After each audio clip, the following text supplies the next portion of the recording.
पहली बार नागालैंड से एक महिला सांसद राज्यसभा में पहुंची है। पहली बार इतनी बड़ी संख्या में नॉर्थ ईस्ट के लोगों को पद्म पुरस्कार से सम्मानित किया गया है। पहली बार पूर्वोत्तर से लसित बरफुकन जैसे नायक की झांकी गणतंत्र दिवस में शामिल हुई है। पहली बार मणिपुर में रानी गाइडिंलिउ के नाम पर पूर्वोत्तर का पहला ट्राइबल फ्रीडम फाइटर म्यूजियम बना है।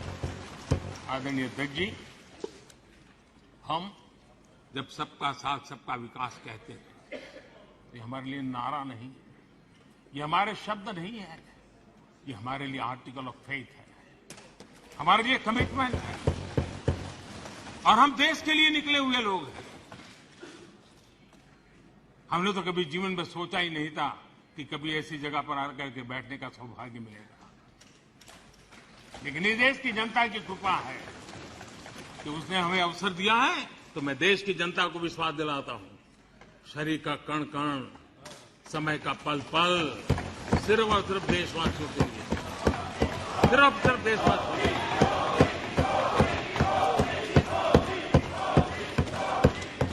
आदरणीय अध्यक्ष जी, मैं अपने विपक्ष के साथियों की एक बात के लिए आज तारीफ करना चाहता हूं, क्योंकि वैसे तो वो सदन के नेता को नेता मानने को तैयार नहीं है। मेरे किसी भाषण को उन्होंने होने नहीं दिया है, लेकिन मुझ में धैर्य भी है, सहन शक्ति भी है और जेल भी लेता हूं और वो थक भी जाते हैं। लेकिन एक बात के लिए मैं तारीफ करता हूं, सदन के नेता के नाते मैंने 2018 में उनको काम दिया था कि 2023 में आप अविश्वास प्रस्ताव लेकर, और मेरी बात मानी उन्होंने।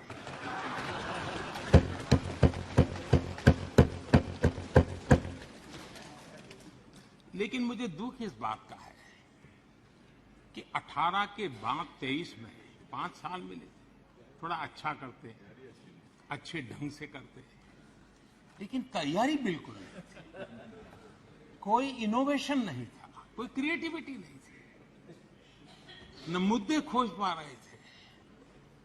पता नहीं ये देश को इन्होंने बहुत निराश किया है। राष्ट्र चलिए कोई बात नहीं, 2028 में हम फिर से मौका देंगे। लेकिन मैं इस बार उनसे आग्रह करता हूं कि जब 28 में आप अविश्वास प्रस्ताव लेकर के आए हमारी सरकार के खिलाफ, थोड़ी तैयारी करके आइए, कुछ मुद्दे ढूंढ करके आइए। ऐसे क्या घिसी पिटी बातें लेकर के घूमते रहते हो? और देश की जनता को थोड़ा विश्वास इतना मेरे से कि चलो भाई आप विपक्ष के भी योग्य हो, इतना तो करो। आपने वो योग्यता भी खो दी। मैं आशा करता हूं कि थोड़ा होमवर्क करेंगे। तू मैं और चिल्लाना, चिखना, नारेबाजी करना, उसके लिए तो 10 लोग मिल जाएंगे उनको, लेकिन थोड़ा दिमाग वाला भी काम कीजिए ना।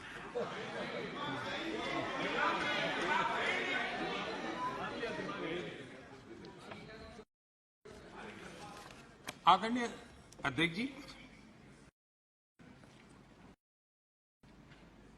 राजनीति अपनी जगह पर है। संसद ये दल के लिए प्लेटफॉर्म नहीं है। संसद ये देश के लिए सम्मानीय सर्वोच्च संस्थान है और इसलिए सांसदों के लिए भी इसके प्रति गंभीरता होना बहुत जरूरी है। देश इतने संसाधन लगा रहा है,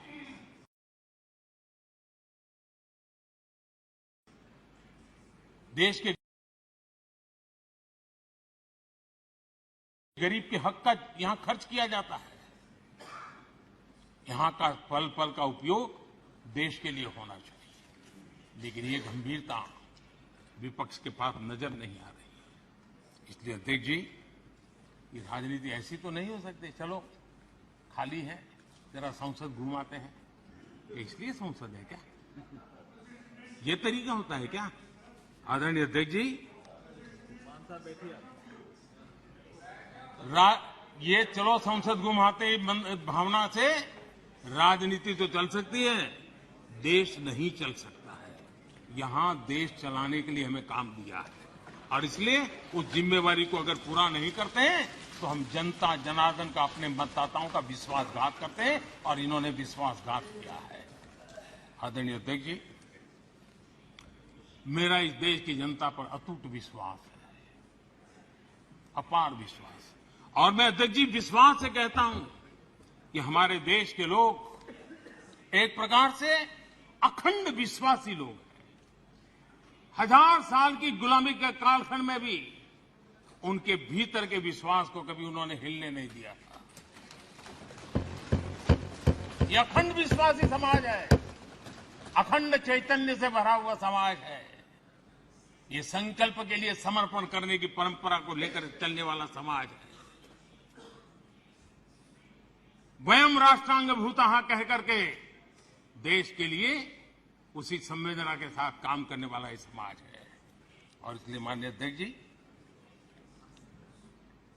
ये ठीक है कि गुलामी के कालखंड में हम पर बहुत हमले हुए, बहुत कुछ झेलना पड़ा हमें, लेकिन हमारे देश के वीरों ने, हमारे देश के महापुरुषों ने, हमारे देश के चिंतकों ने, हमारे देश के सामान्य नागरिक ने विश्वास की उस लौ को कभी बूझने नहीं दिया था जी। कभी भी वो लौ कभी बूझी नहीं जी। और जब लौ बूझी नहीं तो उस प्रकाश पुंज की साए में आज लोग हम उस आनंद को ले रहे हैं। आदरणीय अध्यक्ष जी,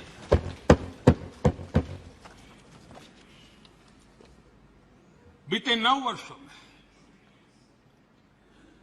देश के सामान्य का, मानवीय का विश्वास नई बुलंदियों को छू रहा है, नए अरमानों से को छू रहा है।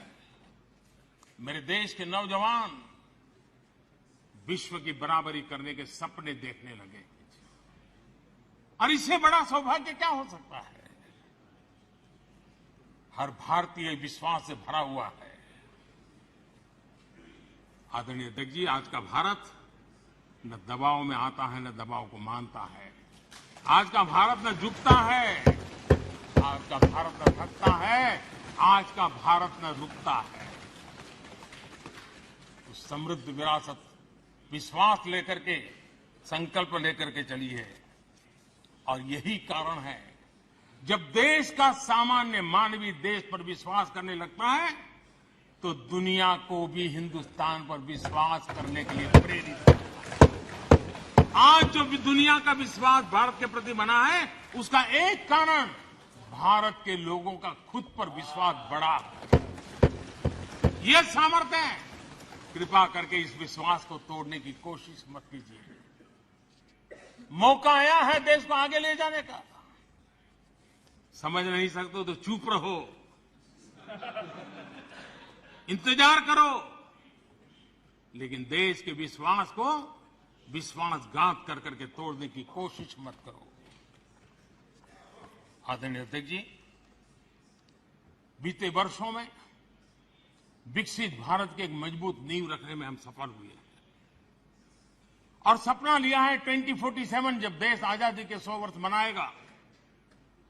आजादी के 75 वर्ष पूर्ण होते पर ही अमृतकाल शुरू हुआ है और अमृतकाल के प्रारंभिक वर्षों में है। तब इस विश्वास के साथ मैं कहता हूं, जो नींव आज मजबूती के साथ आगे बढ़ रही है, उस नींव की ताकत है कि 2047 में हिंदुस्तान विकसित हिंदुस्तान होगा, भारत विकसित भारत होगा साथियों। और ये देशवासियों के परिश्रम से होगा, देशवासियों के विश्वास से होगा, देशवासियों के संकल्प से होगा, देशवासियों की सामूहिक शक्ति से होगा, देशवासियों की अखंड एक नाच पुरुषार्थ से होने वाला है। ये मेरा विश्वास है।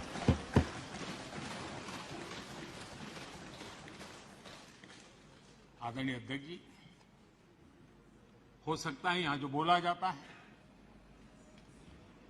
वो रिकॉर्ड के लिए तो शब्द चले जाएंगे, लेकिन इतिहास हमारे कर्मों को देखने वाला है।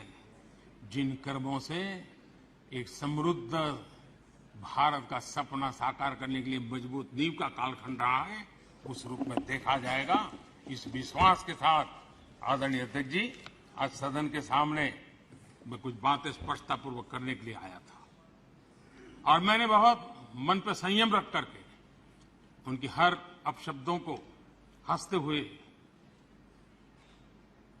अपने मन को खराब न करते हुए 140 करोड़ देशवासियों को, उनके सपनों और संकल्पों को अपनी नजर के सामने रख करके मैं चल रहा हूं। मेरे मन में यही है और मैं सदन के साथियों से आग्रह करूंगा, आप समय को पहचानिए, साथ मिलकर के चलें। इस देश में मणिपुर से भी गंभीर समस्याएं पहले भी आई, लेकिन हमने मिलकर के रास्ते निकाले हैं। आओ मिलकर के चलें, मणिपुर के लोगों को विश्वास देकर के चलें। राजनीति के खेल करने के लिए मणिपुर की भूमि का कम से कम दुरुपयोग न करें। वहां जो हुआ है वो दुखपूर्ण है, लेकिन उस दर्द को समझ करके दर्द की दवाई बन करके काम करें, यही हमारा रास्ता होना चाहिए। आदरणीय अध्यक्ष जी, इस चर्चा में बहुत समृद्ध चर्चा इस तरफ तो हुई, एक डेढ़ घंटा विस्तार से सरकार के काम का हिसाब देने का हमें अवसर मिला है और मैं अगर ये प्रस्ताव न आया होता तो शायद हमें भी इतना कुछ कहने का मौका न मिलता। तो फिर एक बार प्रस्ताव लाने वालों का तो मैं आभार व्यक्त करता हूं, लेकिन ये प्रस्ताव देश के विश्वासघात का प्रस्ताव है। ये देश को की जनता अस्वीकार करे ऐसा प्रस्ताव है और इसके साथ मैं फिर एक बार आदरणीय अध्यक्ष जी, आपका हृदय से आभार व्यक्त करते हुए मेरी वाणी को विराम देता हूं। बहुत बहुत धन्यवाद।